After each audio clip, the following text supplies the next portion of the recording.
Jayashankar sir Telangana జాతిపితకు మనం పూలమాల వేసుకొని అక్కడి నుంచి క్యాంప్ ఆఫీస్ దగ్గర మన దీక్ష యొక్క పైలాన్కు శంకుస్థాపన చేసుకొని అక్కడి నుంచి అమరవీరుల స్తూపం దగ్గరికి పోయి అక్కడ ఒక దీపాన్ని వెలిగించి అమరులకు శ్రద్ధాంజలి ఘటించి మన పార్టీ కార్యాలయానికి వద్దాం.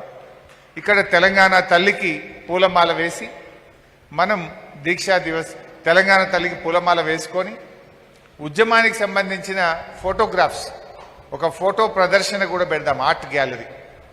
ఎందుకంటే మన ఈ గొప్ప గొప్ప ఉద్యమాల్లో ఎంతోమంది అరెస్ట్ అయినాయి, నిరాహార దీక్ష చేసినాయి. మరి మనం కూడా ఇక్కడ రంగదాంపల్లి చౌరస్తాలో కీర్తిశేషులు రామలింగన్న లేరు, అందరం కూడా ఇక్కడ దాన్ని కాపాడుకుంటూ రాత్రి సల్లె వండుకున్నాం. ఇదే సల్లె అసలు ఎంత సల్లి ఉండునో.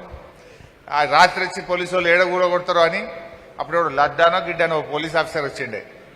ఎంత 4000 మంది పోలీసు వాళ్ళు వచ్చారు. ఆ మార్కెట్ యార్డ్ నిండా పోలీసు వాళ్ళే. వాళ్ళకి అన్నం పెట్టకపోతే మనం పోయి అరటి పనులు వంచేసినాం వాళ్ళకి.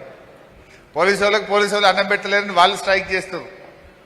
మనమే పోయి మీరు మా సిద్దిపేటకు వచ్చారు, మీరు కూడా మా అతిథులేరా భయ్ అని చెప్పి ఆ పోలీసు వాళ్ళకు ఇంత పులిహోర పెట్టినాం, అన్నం పెట్టినాం, అరటి పనులు వంచినాం. పోలీసు వాళ్ళు పరిశాని, అమ్మ వీళ్ళని కొడదామని వస్తే వీళ్ళు మాకు పెట్టబట్టి ఎందురాబాయ్ అని వాడు చల్లబడ్డాడు. అట్లా అద్భుతమైన మెమరీస్ ఉన్నాయి. సో అవన్నీ ఒక ఫోటో ఆర్ట్ గ్యాలరీ కూడా పెడదాం ఆ రోజు.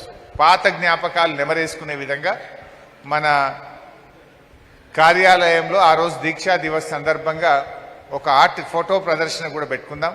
అందరు కూడా దాన్ని చూసి పాత జ్ఞాపకాలు నెమరు వేసుకునే అవకాశం ఉంటుంది. సో అది కూడా మీ దగ్గర ఉన్న మంచి ఫోటోలు ఉంటే కూడా మన క్యాంప్ ఆఫీస్లో అందజేయండి. నా దగ్గర కొన్ని ఉన్నాయి, మీ దగ్గర ఏదైనా అరుదైనటువంటి ఫోటోలు ఉంటే కూడా దయచేసి అందజేయండి. దాన్ని ఎన్లార్జ్ చేసి ఆ ఫోటో ఆర్ట్ గ్యాలరీలో వాటిని ప్రదర్శించడం జరుగుతుంది.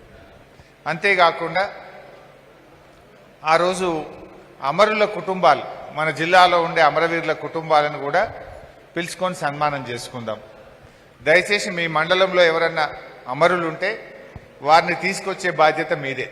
మీ మండలంలో ఉండే అమరవీరుల కుటుంబాలను తల్లిదండ్రి కానీ భార్య కానీ ఎవరైనా ఉంటే వాళ్ళకు పిల్లలు కానీ తీసుకురండి. ఒకరు కానీ ఇద్దరు కానీ తీసుకొస్తే వాళ్ళకు ఒక శాలువా వేసి పూలమాల వేసి ఆ కుటుంబాలను కూడా మనం గౌరవించుకుందాం ఆ రోజు. సో అమరవీరుల కుటుంబ సభ్యులను గౌరవించుకుందాం. మీ మండలం